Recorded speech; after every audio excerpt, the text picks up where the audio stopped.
I won't tolerate having ailing individuals in my household, particularly if they emit a somber aura. When my mother received a terminal cancer diagnosis, she was essentially driven away from our home. In her final moments, it was only her daughters who stood by her side. Strikingly different was the scenario when our father faced a cancer diagnosis. He willingly shifted the responsibility of his care onto others. Must I endure this treatment silently? It's high time to impart a lesson to that fool.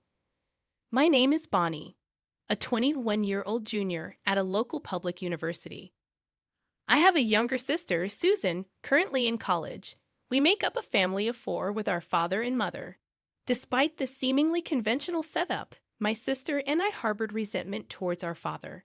He consistently belittled our mother, a dedicated homemaker, and displayed reluctance to invest time or money in family matters.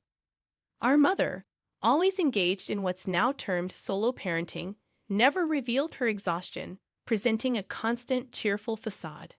We, her daughters, cherished her deeply and grew to despise our father, who failed to acknowledge her contributions. 2 years ago, when my sister entered college, our mother fell seriously ill, leading to her hospitalization. As the family gathered in the hospital, the doctor delivered the grim news: cancer with about 6 months left. It was revealed that our mother hadn't undergone regular health checkups. Dismissing any prior concern, our father appeared submissive in front of the doctor. However, his true colors emerged once the doctor left the room. He voiced concerns about who would take care of the house if our mother succumbed to cancer, conveniently forgetting his opposition to her health checkups. Without visiting our ailing mother, he frequented drinking sessions, leaving us bewildered. Our anger intensified when he insinuated that we, his daughters, should take over the housework, implying our mother's incompetence. As our mother was discharged, we tried to alleviate her burden by assisting with chores, but our efforts were met with complaints from our father. He found her presence bothersome, and instead of expressing concern, he criticized her lack of housework. When I suggested preparing for our mother's home care, my father predictably opposed, deeming it a waste of money. He callously remarked that having a dying person at home is depressing, showing no empathy for our mother's condition. I couldn't fathom the harshness of his words and found myself in tears, questioning how he could disregard our mother, an integral part of our family. Are you seriously going to abandon her just because she's sick and unable to do housework anymore? That's just wrong. Upon hearing these words, my sister, who was also listening, started crying, expressing how cruel it was. Poor Mom, she lamented. Annoyed, our father declared, I'm going out for a drink, but remember, I won't allow home care before leaving. Once our father departed, our mother emerged from the back room, apologizing for making us feel bad. She assured us that she would be fine and decided to go to a palliative care center with her savings. Uncle suggested it. It's hard for you and Susan to take care of me, all being students. You've had a hard time. Thank you, she said with a smile, causing my sister and me to cry once again. In the following days, we visited our mother in the palliative care center daily. However, our father never came to visit. Instead, he insisted, do your chores properly. Who do you think is allowing you to live and attend college? Even after being informed of our mother's passing by the doctor, I was in shock. It wasn't until my sister reminded me, oh, we have to do the wake and funeral, right? That reality sank in. I managed to contact our mother's relatives to handle the arrangements. You two, Bonnie and Susan, had it tough. I'm sorry I couldn't be there for her passing. Leave the rest to me, reassured Uncle, our mother's brother, who had always been reliable. Despite the support from Uncle, we couldn't reach our father on the phone. Finally arriving at the hospital 8 hours after our mother's death, our father, reeking of alcohol, sat down heavily, callously remarking, finally kicked the bucket, huh? Good riddance to the money-eater, and laughing heartily. My sister and I looked on in disbelief. Thanks to Uncle, the wake and funeral proceeded smoothly, as our father had not prepared anything. But at the funeral, he suddenly adopted the role of a loving husband. Thank you all for coming today for my wife. My caregiving hardships are nothing compared to her suffering. Yes, truly yes. I visited her every day. I considered home care. But it was her wish to spend her final days in a palliative care ward under professional care. Yes, thank you. I believe she would be happy. My father proclaimed to the mourners. Hearing him speak like this, my sister lunged at him in anger. Wait, Susan, it's Mom's funeral. Don't cause a scene. It would upset her, I cautioned. You're right, but it's so frustrating. He says such things when Mom died. I'm angry too, and I can't forgive him for saying such things, Susan expressed. We looked down, trying hard to suppress our anger. Uncle, our mother's brother, approached us and said, Bonnie, Susan, I heard everything. I know it's hard, but I understand everything. It's okay. Call me if you need anything. Uncle's words gave us some comfort, allowing us to focus on bidding farewell to our mother that day. Afterward, my sister and I sorted through Mother's belongings, attempting to avoid our father as much as possible. The day after the memorial service, our father brought home a flamboyantly dressed woman in her 30s, evidently from the nightlife industry. With a saccharine voice, she greeted us, while our father, with his arm around her, declared, She's my girlfriend. We're going to live together from now on. You girls should get along with her. Stunned, we protested. Wait, what are you talking about? You're bringing another woman home just after Mom passed away. We can't live with her, no way. Who do you think you are? This is my house. If you don't like it, leave. I'll still pay for your tuition, but don't involve yourselves with me anymore. I have my own life to live. I can't stand this anymore, I declared, supporting my crying sister. I returned to our room, took out my smartphone, and dialed Uncle's number. What? He's brought in a new woman now. That man is the scum of the earth. Come to my place. You can come right now. Pack up your things and come over. We swiftly packed our essentials into a suitcase and hailed a taxi ordered through our phones. From the living room, we could hear the high-pitched laughter of Father's girlfriend. You did well to come. It must have been tough.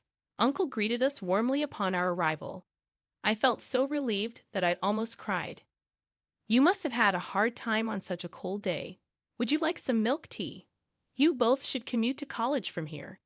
It's not too far. Thank you so much. We will help out as much as we can.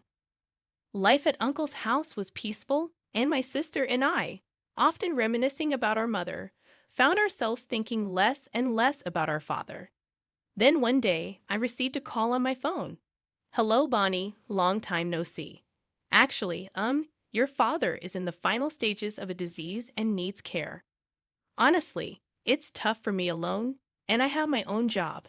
The voice on the other end said, he said to ask Bonnie and Susan for help. You're worried about your dad, right? We were told by our father not to involve ourselves with him anymore. I ended the call shortly, but the girlfriend kept calling daily after that. Bonnie, he's angry, saying have they forgotten the favor of being supported by me. Unable to bear it, I consulted with Uncle. That fool, he really is beyond redemption. It's about time to tell him the truth. Uncle sighed as he spoke. One Sunday, my sister, Uncle, and I went to my father's house. Welcome back, Bonnie and Susan. You must be worried about your dad. After all, you're family. You're coming back to this house, right? Thanks in advance for taking care of him. Of course, it's only natural for children to take care of their sick parents. By the way, I didn't mention it, but I quit my job last month. I can't work with this body, so I can't pay for your college anymore. Quit college and work while taking care of me. What are you saying? No way. We are not your slaves. What the hell are you saying? It's only natural for children to take care of their sick parents, despite not doing anything for his sick wife. With hands trembling in anger, I replied, we're cutting ties as family. We'll manage our tuition ourselves. Living here and taking care of you is impossible. What do you think? That's allowed? Yeah, it's thanks to your father that you've been able to live in this house all this time, isn't it? Uncle quietly spoke. The one who isn't allowed here is you. How long do you plan to stay in this house? It's time to tell the truth. I followed up on what Uncle said. Huh? What do you mean? My father asked. This land and house were inherited by the girl's mother from our father, and the ownership was in their mother's name. So after she died, it became mine. I'm her husband. My father raised his voice. That's why you're a fool. My father's face turned red at my uncle's words. My father had always had a complex about my uncle, who was a shrewd man. So it was even worse. It's ridiculous to think that a deceased wife's property automatically becomes her husband's. Uncle spoke dismissively. My sister had prepared a will and entrusted it to a lawyer. This house is now in Bonnie's name. You two have no right to live here, Uncle continued sharply. You always mocked my sister, calling her a money-eating housewife. But did you actually contribute properly to the household expenses? There were times you didn't because you spent it on drinking. How do you think she managed during those times? Well, I thought she was saving and managing because she was at home, my father replied. You really are a fool. She wouldn't have had enough to manage her savings. She was earning income through investments and managing the household with that income. And you didn't even know, thinking you were the one supporting the household. So that's the situation, Dad. This house is now mine. I'm currently looking for a buyer through a real estate agent. So can you leave? I tried to keep my emotions out of it as I spoke. What? I've quit my job. I have no income. And now if I lose the house too? My father's face, which had been red, now turned pale. All right, I was wrong. I apologize. Let me live in this house. We can be a family again, like before, my father said, looking like a completely different person, head hung low.